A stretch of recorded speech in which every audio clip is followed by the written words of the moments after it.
I can't find people who are willing to work.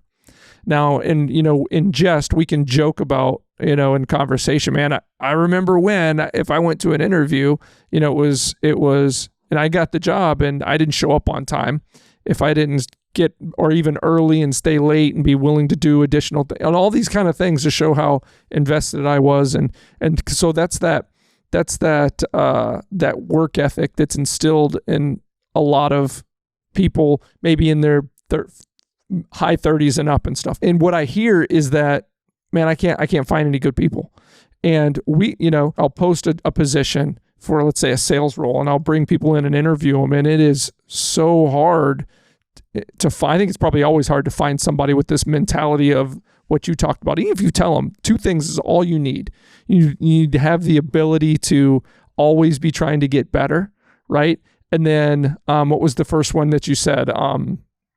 Know your customer. Know your customer, right? Be willing to ask questions and be genuinely interested, not surface level, but make a friend. That's what I always tell my folks. Make a friend, find a need, transfer feeling. And you get to know people for real. And it's just so foreign. And so there's this huge disconnect where people are giving up on even trying because they'll sit down and interview, and that's what'll happen. I don't want to answer your questions about why I would be good working here or what I have to offer. You tell me why I'd want to work for you. Yes. Yes. What's caused that transition? Because ultimately, we need people to work and be good at what they do and be driven, and they need jobs. People need jobs in order to survive and maintain. So how do we get past this problem? How do we? Yes. I mean, again, that is the $1 million question, but I can speak to the practices that I have seen that are more helpful than others. So one of them was, and again, this was my fascination with why I joined Vodafone. I wasn't actually looking for a role.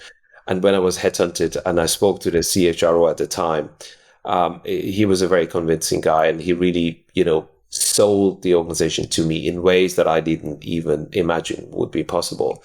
But one of the things that was the ultimate intrigue for me to come and join them was that for something like 10 years, they had global engagement scores across the board. And Vodafone at the time was active in 24 markets. Mm-hmm. That were higher than that of Google, Apple, or any other top performing organization.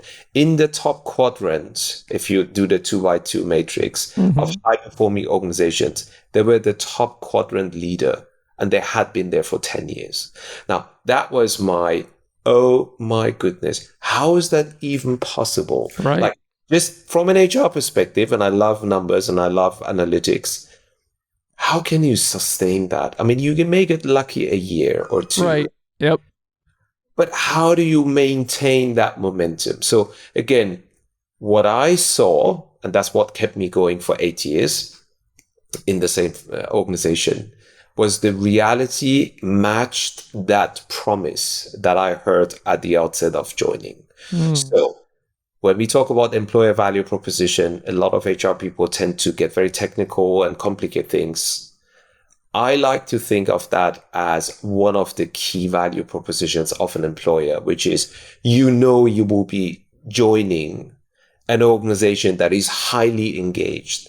And we know that it can't be just pay, or can't be just the benefits, or can't be you have to get a number of levers right in order to maintain and sustain those high levels of engagement. So that was one of the things that attracted me to come and join them.